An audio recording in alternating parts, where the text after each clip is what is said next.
Welcome to LiveDaf, your online Daf Yomi Shir. Shalom Aleichem and welcome back to today's Daf Hayomi NIDAH Nun Zayin. We begin at the Mishnah on Nun Vavam Beis, 8 lines from the bottom. Back to the stains of the Isha NIDAH Kolak Samim, all stains, Hanimtzam, which are found out in the open in a Yisrael community, B'chol Makom Tahirin, because they wouldn't just leave it out. They would wash it, remove the tumah pitfall. Likewise, it's something which, a type of undignified practice, which is not found amongst Yisraelim. So you assume that it's tahor. Either it's from a goy or it's attributed to another source of a hema or chayim.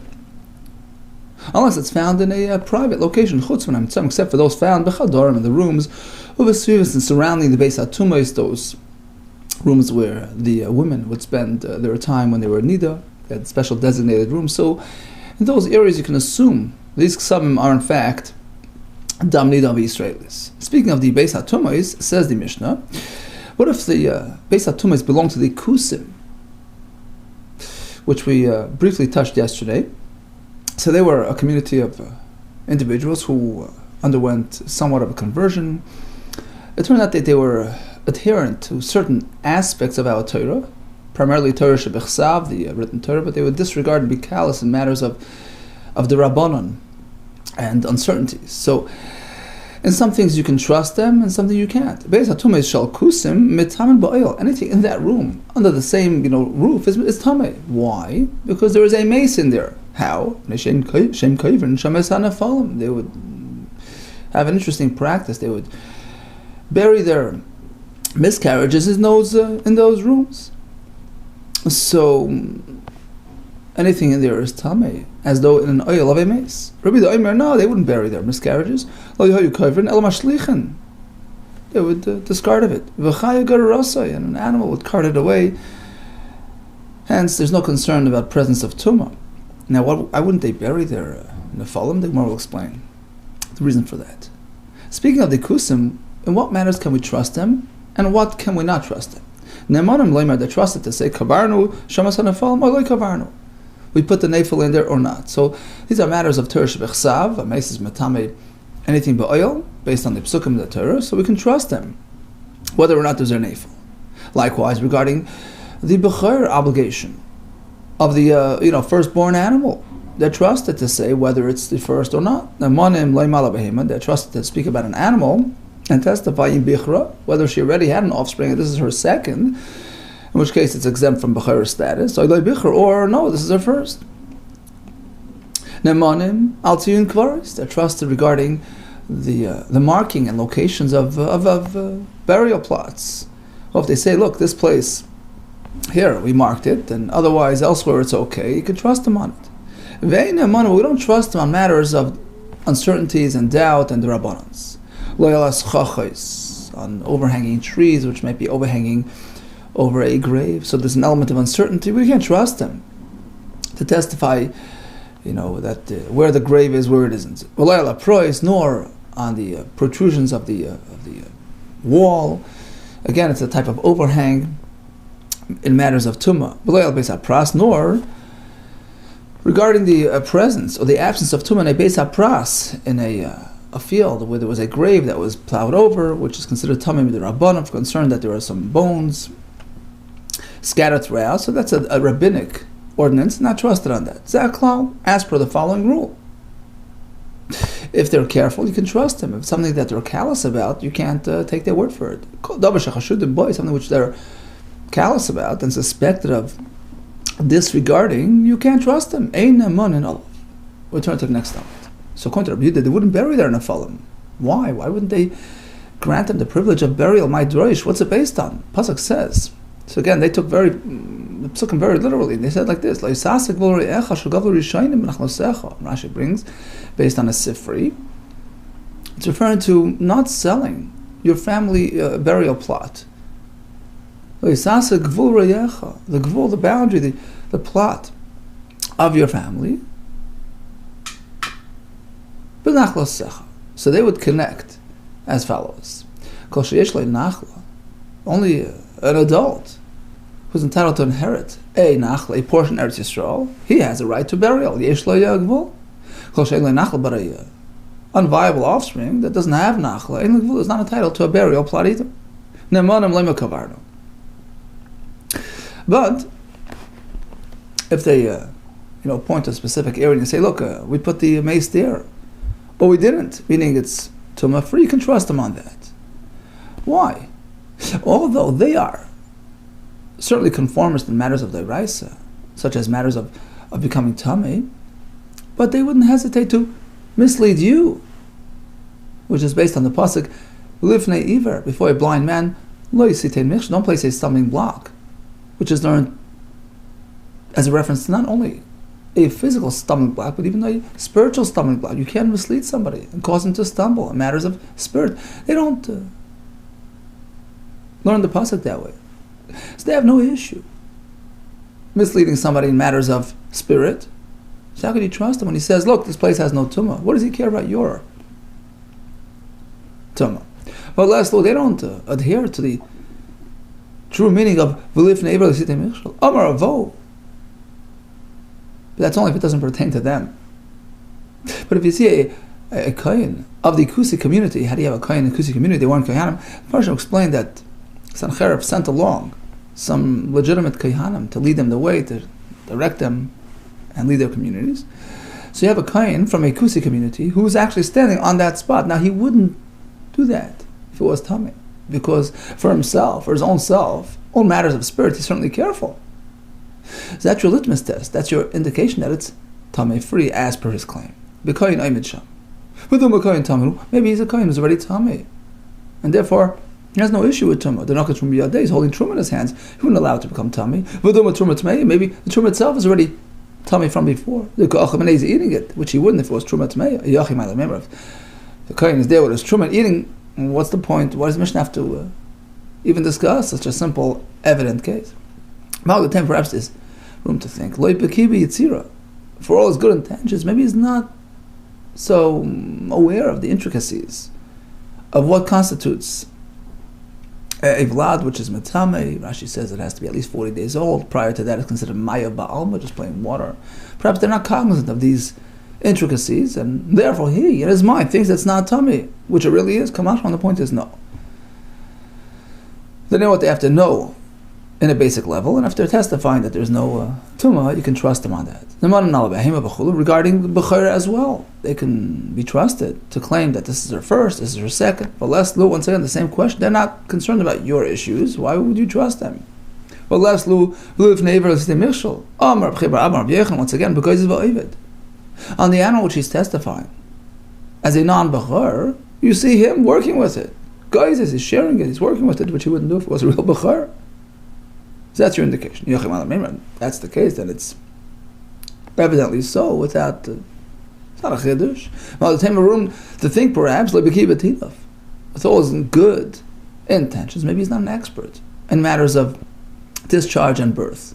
Rashi explains based on Gemara Bechiris, Tinov also is considered like a birth. If an animal discharges some sort of discharge, liquid, the following offspring is no longer a bechor. So perhaps they're not experts in these matters, and what he's thinking to be a non-bechor is really her first. Kamashman, the point is, if he claims so, you can trust him. So you can trust him in matters of marking the grave locations, and Rashi explains, to the point that if there's no marking, you know that it's tamei free, because certainly they would have marked the tumah. And the question is, even though this whole grave marking system was established by the Rabbanon, which typically they disregard matters of the Rabbanon, the answer is, given the Chsiva, since there is a source in, although not in Chumash, but in Tanakh, in Yechezkel, regarding the obligation to mark places of Tumah, Mizar Ziribei, they keep it. Right, you see a bone, you make a mark. But in matters of doubt, of sveikos, you can't trust them. What are schachos? It's not elon schachos. Elon hamesach ha'aretz. You have a tree overhanging, and it's Rashi says it's near the Beis Akvaris, where sometimes they would for lack of time, they would bury the mace right there on the road leading to the Beis HaKvaros, and there's a tree overhanging the area. And the suffix really is where under this tree is the grave located. And the Kusi points to one, branch. He says, no, it's not under here. You can't trust him on that because, as Rashi says, Einoi chash ala suffix. If it's not 100%, he's not careful. And he says, it's probably, he speculates, probably only the other one. So he doesn't hesitate to mislead you to the extent that this area is Tami. It's not Elu in Schachis. What are Schachis? Elu na-mesach al-or is a tree shadowing over the earth. Prois, a similar case where you have something, stone protruding out of a fence. It's not avodim prois eitzis menagoder. So same idea. There is tumah under one, and he's testifying that this one is tumah free. You can't trust him because he's callous in matters of uncertainty. Third is Beis HaPras, which is a field where there was a grave which was plowed over. Rabbanan considered the whole general area, 100 by 100 amma, as being tumah for concern that there was some bone fragments that were scattered around. And again, it's a matter of suffix, which the Kusi is not careful about. Beis HaPras. And in fact, since it's only with the Rabbanan, we have some leniencies applied to it as well. If a person wants to get through the Beis HaPras safely, he can blow his way through, assuming that his blowing action would have scattered, would have cleared the way from any bone fragments. He says another leniency, Beis HaPras which was trampled upon properly. It's tar because if there's anything there, it would have been totally disintegrated and eliminates any tumah concern. Further on the topic of Beis HaPras, we learned that if a person plows over a grave or Beis HaKvaros, Beis HaPras, the surrounding area, is now labeled as Beis HaPras, and it's metamim d'Rabbanan about kama. How far does this go? The length of a typical furrow, which is 100 amma on either direction, so it's 100 by 100 amma square, which is exactly Beis HaPras in an area which you can plant for sa'ah. Rashi explains this is based on the formula where we know that the Chatzar HaMishkan was 100 by 50 and was based sa'asayim, considered 2 sa'ah worth. Here is double 100 by 100, which is base arba'as sin. Rabbi Yossi takes it a step further. Rabbi Yossi chamish 5 sin, which is a bit bigger. So you can't trust the Kusi on these matters, which are midrabanan, which he has no concern about. Asks the Gemara, really? You can't trust the Kusi on a matter of a Beis HaPras? V'li Batani, we have a brayso which seems to say you can trust him on this matter too. So you have a field where a grave disappeared. So basically the location of the grave is unknown, which Rashi says is actually another variation of Beis HaPras. So out of uncertainty, we have to be matami the whole field. Let's say the Kusi gets up and declares, I know it's not here. Ne'eman Kusi lo'ima en sham cover.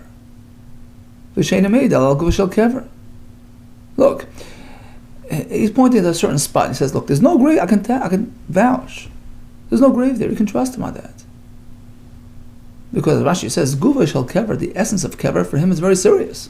So if he points to a specific spot, and he says, look, right there is no kever, you can trust him on that. Likewise, if you have the thing with the tree, and he points to a specific branch, he says, under this branch, tummy free, you can trust him on that too. So he's not trusted on the totality, but on a specific spot. The tree that's overhanging, once again, the same point, because he's testifying about the absence of a specific kever, a specific location. So again, we see that he's trusted on these matters, and you're telling me that since these matters are suffix and d'Rabbanan and doubtful, you can't believe him, he's not adherent to that. You're right, in general, you can't trust him, because sure, he'll feel free, he'll take the liberty to presume there's no tumah here, and he'll be saimech, he'll rely that the tumah is elsewhere, in the field or under the other side of the tree. But here we're speaking, this price that you just quoted is speaking that he's actually walking throughout the entire area. He's covering the whole 9 yards. So he's walking throughout the whole field. And he's testifying, look, there is no tumah here. or hair. Well, if that's the case, then he's outright testifying about every single spot. Then why would I think that he's not believed? Again, he's believed on the basic, fundamental tumah matter, as long as he's not getting involved in suffix and uncertainties and derabbanans. So if he's walking throughout the field and saying, look, there's no grave here, there, or anywhere in this place, so you can trust him. What's the point of discussing him? All the time there's room to think, perhaps, Rashi explains. Maybe this field isn't the perfect square as you're thinking. There's a little strip protruding out of the field in the corner.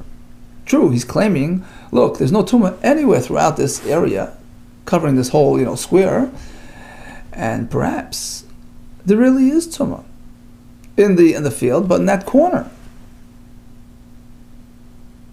And the Kusi is sort of relying that it's over there. So perhaps it still has tumah. Kamash, the point is, no, we're not concerned about a possible strip, and since you see he's walking around through the entire territory, claiming there's no kever, you can trust him on that. Zaklal. And the Mishnah concludes, you should know this is a general rule, something that, a matter that he's not careful about, you can't trust him on it. Zaklal suyamai, what's this klal coming to cover? Two more items. He claims something regarding the location of Tchum Shabbos. Ad kan Tchum Shabbos, the city extends until this point. You can't trust him on that because he's not very serious in those matters. Likewise, he's coming to testify regarding wine that a guy may have touched. You can't trust him on these matters, which he himself is not careful about. Okay, so in conclusion, on what matters is a kusi trusted? On what matters is he not trusted? In plain and simple deiraisa matters he is trusted. Direct tumah, he's going to be trusted on that. Now, although he has no hesitation, misleading others, but as we said, we're talking that he himself is experiencing it, which is our indication that in fact he's being honest. But not on matters of suffix or the rabbanans, ya'inesech, tchumen, all types of suffix, tumois. On those matters you can't trust him because he himself doesn't take those too seriously. Okay, we turn the daf and begin a new parak. Says the Mishnah, Royo kesem al basara. Okay, so the Isha discovered a stain on her flesh. Not sure where it came from. Is it self-generated dam NIDAH, which makes her tummy, or was it from elsewhere, a dead louse or something that left behind a stain? So it depends on location. Keneged beis haturfa, if it's aligned, if it's opposite the source of the woman's dam NIDAH, then it's presumed to be dam NIDAH and she's tmeya. But otherwise, the shleged beis haturfa, if it's not aligned with the beis haturfa, we blame it on elsewhere. We say it came from a different source, tahira, and she's tar. For example, al keba, you find it on her heel, which is right below the beis haturfa, or the reish goydla, on top of the the front of the large toe, tmeya. However, al shaika, what if it's on her thigh, her leg, bal parshanut, or her foot? So it depends where.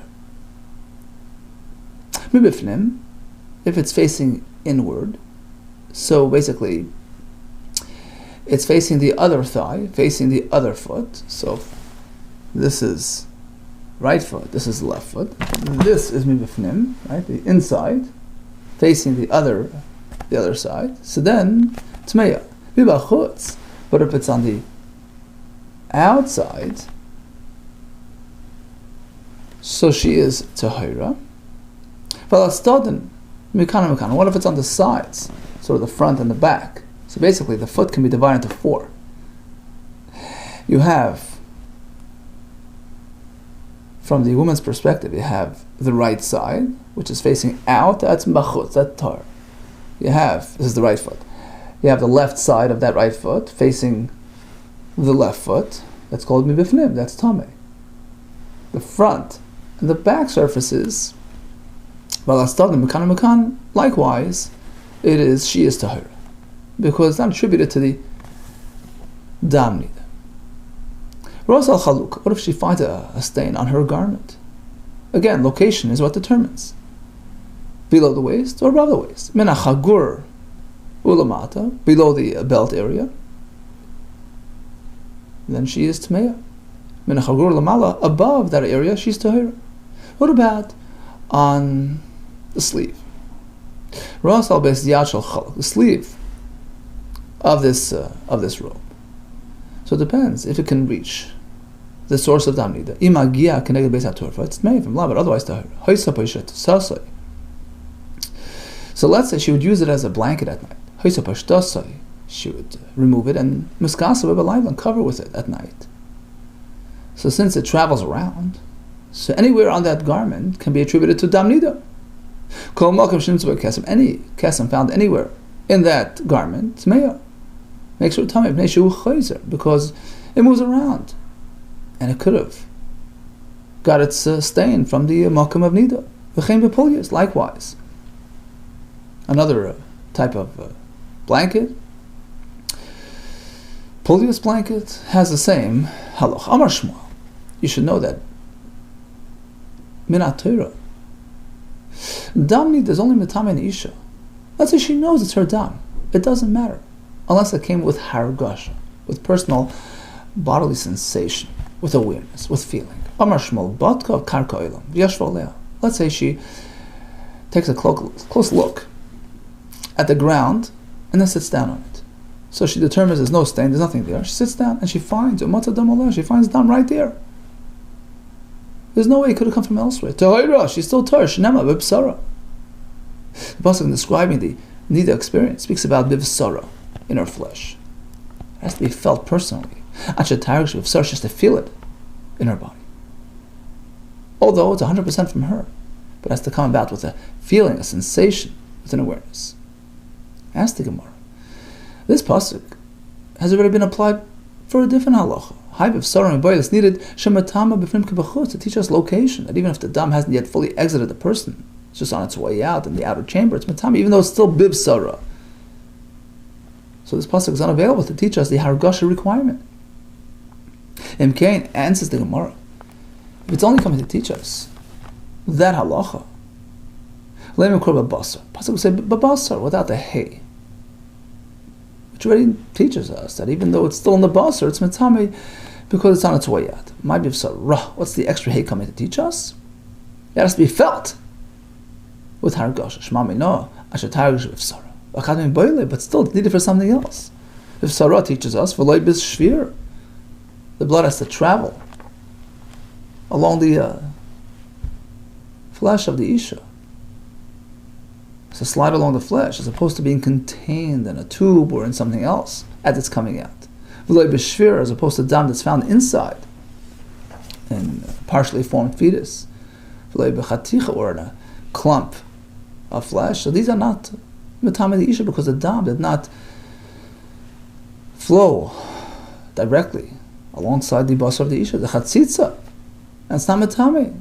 So that's all learned from Bivsara, leaving it unavailable for Shmuel's chiddush of the hargasha requirement. Well, they both can be learned from the same pasuk. Bivsara can teach us both. She has to feel it, and has to be in contact with the basar as it exits. Tashma. Now comes a series of kashas on Shmuel, who presents that Anisha is only tamim min Torah if she has a hargasha experience as she's emitting the dam. Tashma, Isha she'isat zerchea. This is a Mishnah coming up in a couple of days. Anisha is involved in shedding her waters, tending to her needs, and she notices some dam alongside the me'arag line, rasa dam. Now, there are two options to consider.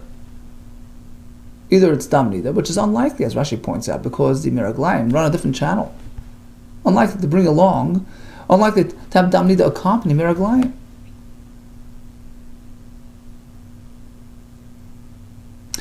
Or you can say that the somehow. So where's the nida, the dam from? That's from some sort of internal wound or something that's generating dam. It's not dam nida. Or you can say that the meraglayim somehow backed up and drew out some dam nida. It depends on her position. If she's tending to her needs when standing, which is not typical, and Rashi says, Evidently there's a very, very strong need, so there's lots of pressure. Otherwise it wouldn't work. So it's likely that the meraglayim backed up. We have to assume that it backed up. Va'aisu dam, went back to the source of dam, and it drew out some blood, which is not typical, but here, because of the intense pressure, it happened. And therefore she's tmei. She's sitting in position. That's okay, because in that position, we don't assume that the dam is dam nida.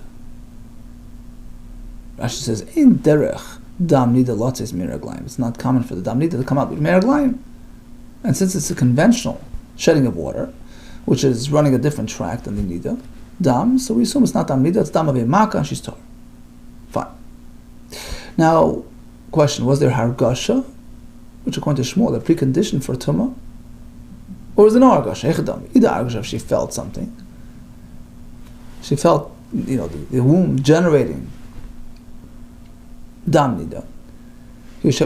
So why are you absolving her where she's in a sitting position? I mean, the fact is she felt the dam exiting the makar of dam. A lovely hargasha. Apparently there was no hargasha. Okay, so then why is she tummy at all? The Mishnah says she's a medler, she's tummy. Why? No hargasha, no tumah. Look at the hargasha. Certainly we're speaking that she had an hargasha, but perhaps she mixed up the signals. V'emer, we can suggest hargasha's meraglayim. She thought it was a hargasha of dam nida, but really it was the meraglayim on their way out. So it's sort of up in the air. She felt something, we're not sure what. And therefore it depends on her position. If she's standing where it's more likely that in fact this is dam nida, we have to speculate that the meraglayim backed up to the source of dam nida, va'isi dam, and drew out some dam. But if it's yesheves, which is standard and typical, we just blame the dam nida on some sort of scratch, some sort of skin, wound, and she's tahir.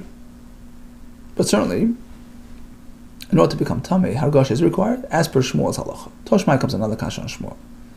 Aid, a cloth which she used to inspect herself, to wipe herself. Sheinosan tachas hakar, which was found underneath her pillow, with a stain, v'nimtza alav dam.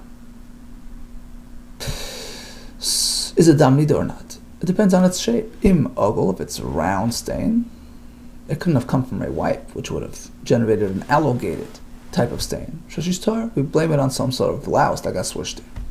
If it's elongated, then it's tummy because it's clearly a personal wipe. And she is considered a nida. Again, what happened?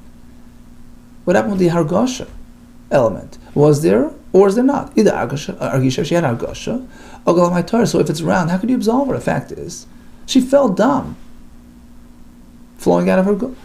Elala was like argisha. Apparently there's no hargasha. And still the Mishnah says if it's elongated, she's tummy. Why? How could she become a nida without hargasha? No, we're talking she had hargasha. But perhaps she mixed up the signals again. V'emer, we can speculate. Hargasha is eid havoy.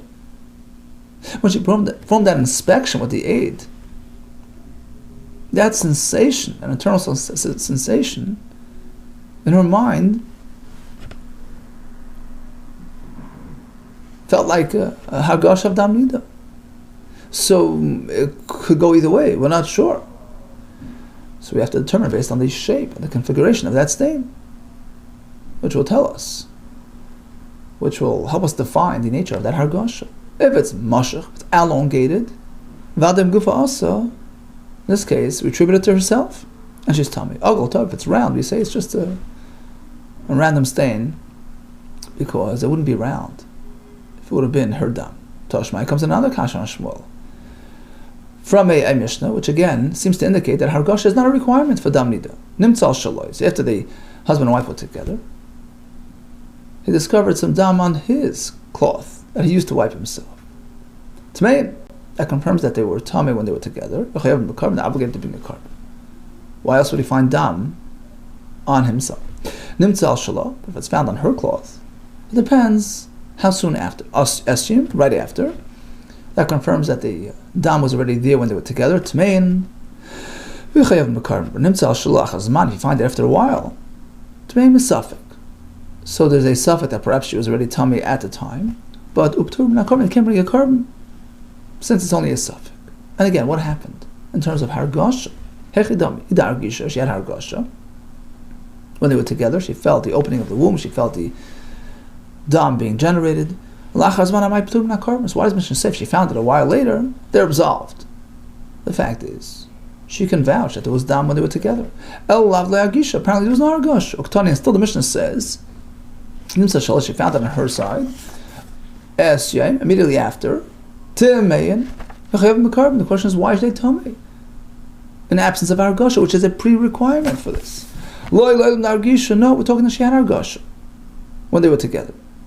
But perhaps she mixed up the signals. There was some sort of internal movement, but perhaps it can be attributed to them being together. We can say hargasha shamash, shamash eivar zachar, but maybe it was attributed to that. So it's a bit of an unknown. And therefore, it can't be more than a suffix. And therefore it's treated accordingly. Tashmai comes another raya. We have a brisa. Turns out that we have 3 rules regarding uncertainties on dam nidah. Shloisha sfeikas bish. Number 1, al-psara. She finds a stain on her flesh. We're not sure. Where's it from? Is it dam nidah? Is it not? Safek tamei, safek torah. What's the halacha? Tamei. She's tamei. You find it on her robe, al-chalukah, on her garment. We're not sure. Safek tamei, safek torah. In this case, she's tar. The Gemara soon explain the difference. Number 3, magoyis uvesetais halicha haroiv. In matters of touching taharis or moving them, are they affected? It depends on the majority. Rashi explains we're talking about an isha who doesn't have a set schedule for seeing dam, which was standard in those days, and she doesn't have that, organized life, and she's always seeing dam randomly, and she knows she touched matters of taharis, etc. So what's the status of those taharis? It goes based on majority. If most of her days are with dam, then we have to treat them as tam. So let's dwell on that third halacha. The majority is what determines her status. What does it mean to go after roiv? Lav, let's assume. Depends on the majority of her days, of her experiences. If most of the days are considered tamei because of her dam nidah, tamei, she's presumed to be tamei. And we're assuming she doesn't have confirmation because she had no hargasha. So why should she tamei at all if hargasha is a precondition for a tumah? No. In roiv yameh b'hargasha chazit, the Raisa is referring to a woman who most of her days sees dam with hargasha.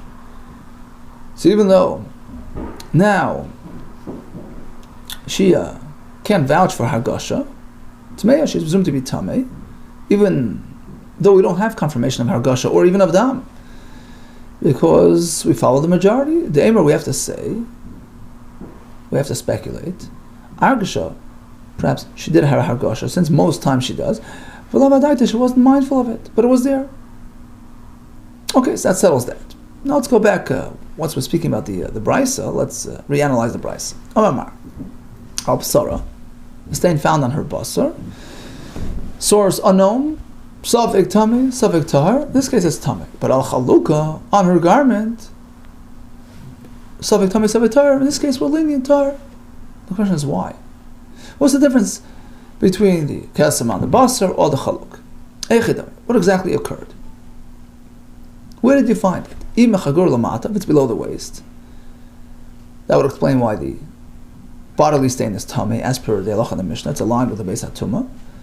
So why are we absolving her if she finds it on her garment in that location? Al chalukah amaya tor, but now we have a Mishnah. If you find it on her garment in the lower area, in chagur lamata, she's tamei. Okay, so maybe it was in the upper area.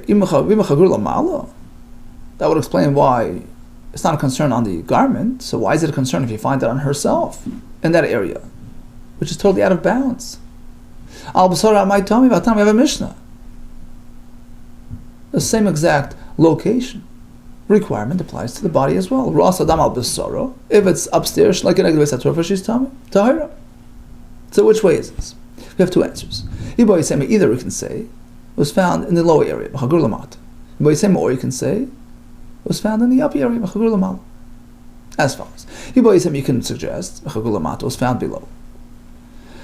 And it's not a standard finding. There's some history behind it. She experienced a dam all around her. Kosher dam. She passed through a market, a butcher area, where there is an abundance of dam, which is benign, coming from the animals. Shechted there. Very possible that her stain is sourced in that dam. So we have an alibi, we have an excuse. We have something called a taliyah to hinge it on. Al basara. So that's why it depends where you find it. On herself or on her garment. If it's on herself, we assume it came from her own source of dam nida. Why? Because it was splattered from the outside. It wouldn't be on her flesh, it would be on her garment. If it came from elsewhere, it should be found on her garment, not on her skin below the garment. And that's why it's tummy. But al-chaluk, if you find it outside on the garment, you're safe and sound. Blame it on the butcher. In fact, it makes more sense that it came from elsewhere, because otherwise, what's it doing on top? If it came from herself, you find it on her skin, not on her garment. But let's just point out, this is strictly because she has a cover story. You can attribute the dam to an alternate source, the shukta shatabachim. So it allows us the liberty, the friendship between the cholak, which is Torah, and the basar, which is tam. But she didn't pass through, she didn't have this experience of shukta shatabachim. In this case, the Mishnah clearly does not differentiate. And wherever she finds the kesem, on the basar or the cholak, we attribute it to the source of NIDAH. Perhaps it's splattered, it jumped around, since we don't really have an excuse and coverage for the dam. Another way to explain the brisa. Where was the stain found? Below, above, So how could you attribute it to the woman's source of NIDAH? How could it get up there? Kigoyin, this dakro. She flipped. She did some exercise. So it's possible, it's feasible, that it came from her dam nida. So basically, it can go either way. And therefore we say like this, al basara, vaday, mugufasoi. In this case we say if it's on her basar, we attribute it to herself. Dimam asoi, because it came from elsewhere, al chaluka, iboilish takucha, it should be on her garment.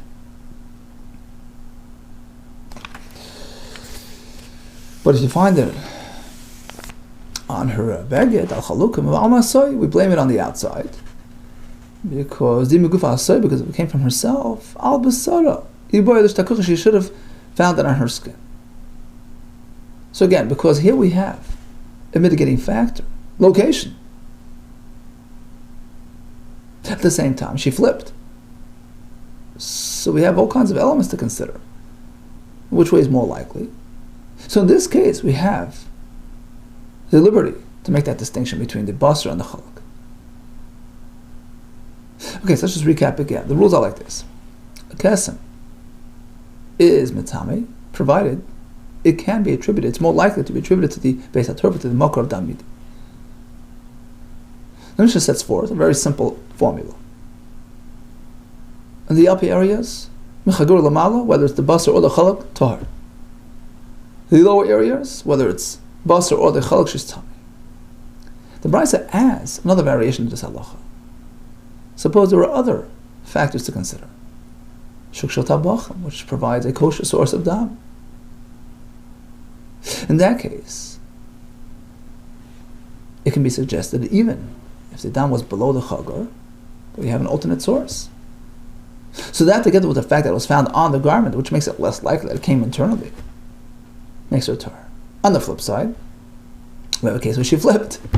Right? So he found it in the upper area, but is dakra, which gives it a chance that it came from below, from the dam nida, and it sort of splattered up on top. So once again, we make that distinction. On the basar, where it's more likely that it came from an internal source, otherwise, if it came from outside, how would it get through the chaluk into the basar? So in that case, she's tummy, but without the chaluk, in this case, we say, look, fact is, you found it above. Fact is, another factor which says, look, found it externally. Externally, it probably came from an external source. So we sort of disregard the flip factor, and we say, look, it's up on top. That's one point to consider. It's also on the garment, which is indicative of having arrived from outside, so she's tar.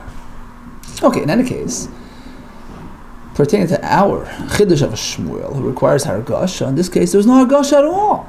Katani, Mias. In any case, what does the Brisa tell us? Al Bisara, she finds a stain on her basar. What happens? Even though it's Safek Tam, Safek Tar, can go either way. The Brisa says, tell me, as we explained, right? What happened to Hargasha? So you see, the absence of Hargasha doesn't absolve her. Unlike Shmuel, who said, Hargasha is a precondition for a Tumah V'Oitanan. Look at our Mishnah. There's no mention of Hargasha. Haroya Kesem Al Basara discovers a stain. It's all about location, and that's it. Keneged Beis HaTorah Fashis Tmeya. Even without Hargasha. So clearly, Hargasha is not needed for Tumah.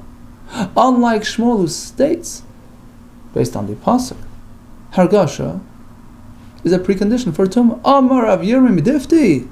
Yeah, that's Minat Torah. Moed Shmuel, even Shmuel would agree that although without Hargasha there's no Tumah Minat Torah, but Midirabanan there is. Every stain is Mitame Midirabanan, even without Hargasha. Shitmeya Midirabanan. Rashi explains.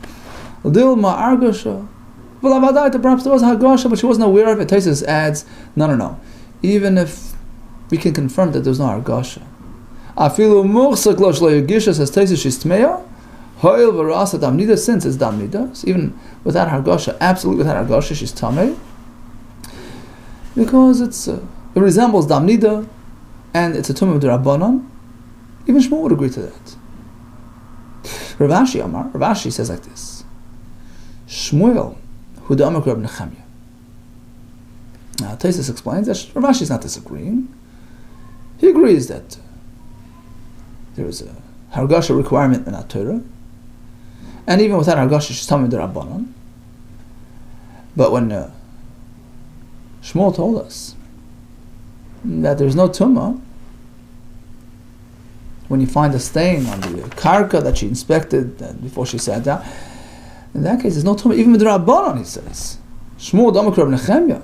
It's not Rab Nechemia Eimer. Not every stain is Matami with Rabbanon. Depends where it was found. If it's found on a baguette or a kli, which is Mekabel Tumah, then the stain is Matami the Isha as well. It goes hand in hand. You see, the Chacham wanted to present things in a consistent manner. Typically, Chachamim, when they make Zeres, it's packaged neatly, it's consistent, it's clear, it's conclusive. So when the Chacham applied Tumah to even a stain, it has to conform to certain requirements, certain parameters. It has to be located on an item which is susceptible to Tumah, a chair, a garment, but not on the plain ground outside, which is not susceptible to Tumah. Because otherwise, it presents an inconsistency. On the one hand, we're saying, well, this spot generates Tumah and makes the Isha Tameh. Well, if it's not affecting the surface that it's sitting on, you see, really, Dam Nida has a dual effect. When an Isha generates Dam Nida, there's a flow coming out of her, she becomes Tameh 7 days, etc. But there's another aspect to Tumas Nida. The Dam itself, the material, has its own Tumah. And it's Matami, something which it comes into contact with. So if it's sitting on something which is not open to that Tumah, so on the one hand, we're sort of disregarding this Dam, and then we're going to say, well, because of this Dam, the Isha is Tameh, it's inconsistent. And therefore we have a rule, if the Dam Nida is situated on an item on a surface, which is typically not eligible for Tumah, it can't be Makabal Ksamim, it's not affected by Ksamim, which means to say that the woman who generated that stain is Torah as well. Okay, so basically we had a big Chiddush of Shmuel. Bivsara requires Hargasha. It's not enough to have the Dam from the Isha. She has to feel, she has to sense it, she has to be aware of it as it's exiting. But the Gemara concluded, based on many kashas, that's only Minat Torah, but Rabbanon, even a stain, a random stain found on a basar, on a garment, which can be attributed to the Isha, as per the parameters that were established, location, circumstance, is Metamim D'Rabbanan. However, Rav Ashi adds, provided it's sitting on something which is eligible for tumah, as opposed to the ground outside. Now, Bishlam Rav Ashi, according to Rav Ashi, that the point here is that it's not even Makabel Tumah Midrabanan because it's on the karka. That explains why Shmuel specified karka to bring out this point. Bishlam Rav Ashi had to Amkamar karka, because karka is not Makabel Tumah, therefore she's absolved of any tumah. El Rav Yirmiyah, but according to Rav Yirmiyah, that Shmuel is merely discounting the tumah d'oraisa because of lack of hargasha, but she would still be tamei midrabanan because of the stain, even on the ground. So why did Shmuel relate to karka, which is not your typical circumstance? The same would apply even on a garment. Ma'iri karka, if you look glimanami, let me buy a kamar. Yes, he could have said that, but it's a bigger point, a bigger chiddush. But let me buy a glima. It goes without saying, a garment, glimidik shaper, which is a bit more difficult to inspect and ensure that it's stain free. And therefore, if she finds a stain later on, it could be blamed on elsewhere. It could come from elsewhere. It could have been there before. So in that case, she's certainly tahar. Elafilu karka, but even this karka, which is flat and exposed, the midak shafa, which can easily be inspected properly, and since she looked it over, confirming there's no dam there, in which case is more reason to assume that it came from her, still she's tar. The reason is because it's not about likelihood, it's about the hargasha requirement, which in this case was not there. Now, the halacha l'maisa, we pass like both points. The Torah, a hargasha is required. Otherwise, if it's just a random stain, it's tamei olim d'Rabbanan. Plus the additional condition, which is it has to be situated in something which is makabel tumah, and only then is the isha going to be affected by the kesem. Okay, so in conclusion, we discussed the Mishnah about the kusim, who were adherents to matters of Teresh B'chsav and disregarded matters of Teresh B'al-Peh, so we can trust them accordingly.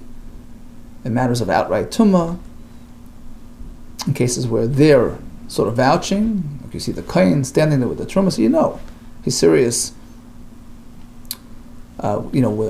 with his information, so you can trust them. But not in matters of safek, where they would easily disregard the concerns, or matters of the Rabbanon in general. In that case, we have to have independent confirmation of those facts. Moving on to new parak, or kesem. Typically, an isha actually senses and feels the flow, which makes her tamei min ha-Torah. According to Shmuel, that's in fact a precondition for tamei min ha-Torah. But even without that, even just a stain discovered on the basar or the cholak would be sufficient to be tamei the isha midrabanan, provided we have no excuse for it. We have no tiliyah, nothing to attribute it to, no alibi, no cover story. So if it's in a location which indicates dam midah, as per the parameters set in the Gemara, she is considered tamei. In general, it's about location. Lamata min ha-chagor she's tamei, lamala min ha-chagor she's tohar. And as we concluded, lack of hargasha would absolve her min ha-Torah, but still tamei d'Rabbanan, provided it's sitting on something which is makabel tumah. All the best to you and hatzlacha.